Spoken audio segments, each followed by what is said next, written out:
rely on taxation, which is why we have, I'm coming back to the issue of infrastructure fund and others.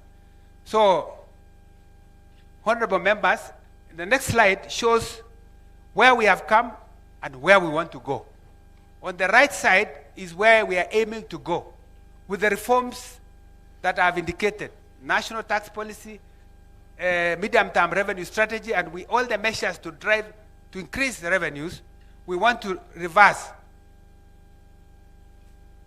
the declining trend, and this is our fiscal consolidation effort. If you can move the next slide. So how are we doing on the expenditure side?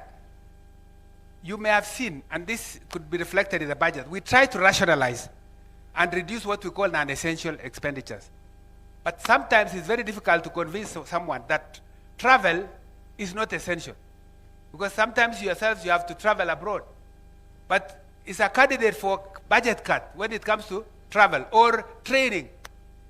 But training is important for our staff. We must continuously train. So it becomes very difficult sometimes to say, what is it that is non-essential in the budget? But we believe that there is still a lot of room in our budget that we can deal and actually make it efficient. So we need to create efficient expenditures by doing proper prioritization of ongoing projects. We should not start new projects before we complete existing. And this has been our desire, that we really clear backlogs. We have also tried to limit what we call year-in adjustments to the budget, but it has been very difficult. This is why we are coming back to you even before end of the year. We would have loved you do one budget, we implement, we bring the next budget without coming to Parliament for supplementary. But the realities of the day require that we have to come, because if the initial plan is not going the way you wanted, it requires that we come back to Parliament to seek your permission to make adjustments on the budget. We have also implemented reforms like e-procurement. You all know we have had challenges with e-procurement, but the desire of e-procurement was that we need to move everything on e-procurement. Best practice has shown that if we are all on e-procurement, potentially we can save between 10 to 20% of our expenditure through procurable items. And it is still our desire that despite the setback that we have had in implementing the e-procurement, we still want to push so that we derive the benefits. Procurable item on our budget is around maybe about 2.5 trillion. So if we can save 10% of 2.5 trillion, that's 250 billion.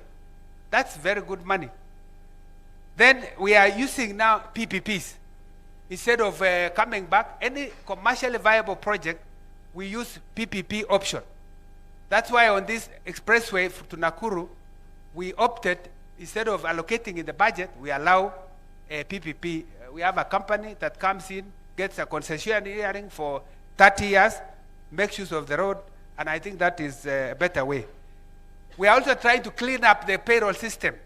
So we are linking up the hatcheries, because there has been some cases where maybe we don't have clean data on who we are paying. So we have now linked what we call hatcheries, human resource system, with IFMIS and with iTax, and even with the central bank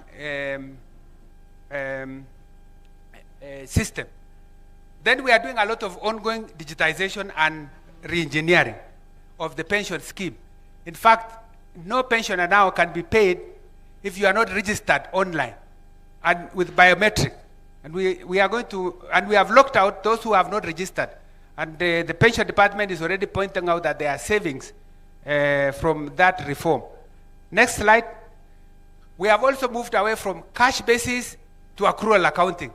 So from last year, our accounts now reflect accrual accounting, not cash basis. And we will not be seeing things like pending bills in the future, which are not declared in our books. Because we have, you know, we have a pending bills verification committee now going on. It has completed its work. So far, out of the 606 billion that were given to them to verify, they have managed to recommend about 255 billion for payment. Out of that 255 billion, 80 billion is being cleared by the roads ministry. So the balance of 155 is what we will be, about 175 is what will be coming to you to pay. But going forward, all those pending bills will be reflected in our books. We are pursuing zero-based budgeting to make sure that we orient the budgeting and the expenditure framework so that we don't have incremental budgeting where you have a project last year that received 10 million, it gets an 11 million without checking really whether it is necessary to do that. We are also very good now at single treasury account. We have now seen visibility. We can now see where our accounts are with SAGAs. And we need to report to you that this week, actually 2 days ago, I chaired a meeting that brought in the controller of budget, the Auditor General's office, Central Bank, and we are going live on, for instance, payment of debt, external payment of debt. We have been doing a number of manual things. We are now going. In fact, myself, I've been signing payment vouchers, so many of them every week. Now we have a system that requires that we just approve a schedule of payments as an accounting officer, and then it goes through the electronically from what we call Meridian system at the debt management office to IFMIS, from IFMIS to central bank system, and that should be seamless. And I can tell you, we are going to be saving a lot. Number two, we have done something called twinning in the release of our exchequer. If you are seeking for exchequer as an accounting officer, you indicate what you require. If it is 20 items, we know which items they are by name. We will pay you, and you have no permission to change what we have given you to pay another person or another entity, which you did not provide to us in Treasury. This has really helped. We have seen a lot of efficiency in this, and we hope this can also go to counties. So you have to make your decision as accounting officer who you want to pay. Once it comes to Treasury, we release the money based on what you asked, and no one should change. So there's a lot of reforms that we are making, and even assets and inventory management. We have not been having, in fact, if you look at the Auditor General's report every year, and it comes to Parliament, members of PSC, one question that has been asked all the time is, you don't have a register, asset register, and year in, year out. Now we have said, this is a thing of the, everybody must have an asset register, and we have an inventory management module in IFMIS. And there's very good progress, and I expect that there will be less questions from the Auditor General. So, members, I want to summarize on this issue of expenditure and revenues by looking at this chart. We are looking at budget deficit. This is a graph of budget deficit. The green line and the red line. We are showing that there was a time that budget deficit had gone to 8.3% over the last 10 years.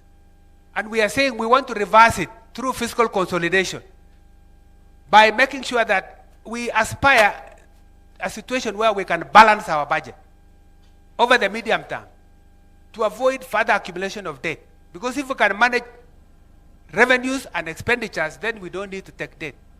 There are countries, many countries that have managed to do that. They are doing a surplus where they raise enough revenue, more than what they require for spending, and they are able therefore to do many things, even lend to us. A lot of what we borrow are savings of other countries. That should be the aspiration of our country. And therefore, this is, you can see we have made a lot of effort in fiscal consolidation. I know those who are following may not understand, but when I say budget deficit as percent of GDP declining, that means you are increasing, you are improving your revenues more than expenditure, so you are lessening the deficit. And therefore, you can see the trend has been good in the last 4 years, 6.2, Then we went to 5.6, 5.3. But because of the challenges we had with the Gen Z moment last year, Mr. Speaker, sir, it was an issue because it affected our budgeting and everything. And you can see we missed the target. We went to 5.9. And now we are picking up again. You will see what is coming up. We want to go from 5.9 all the way to 2.9%. We cannot reach here if we cannot eliminate some things from our budget that can then reduce the spending. So next slide.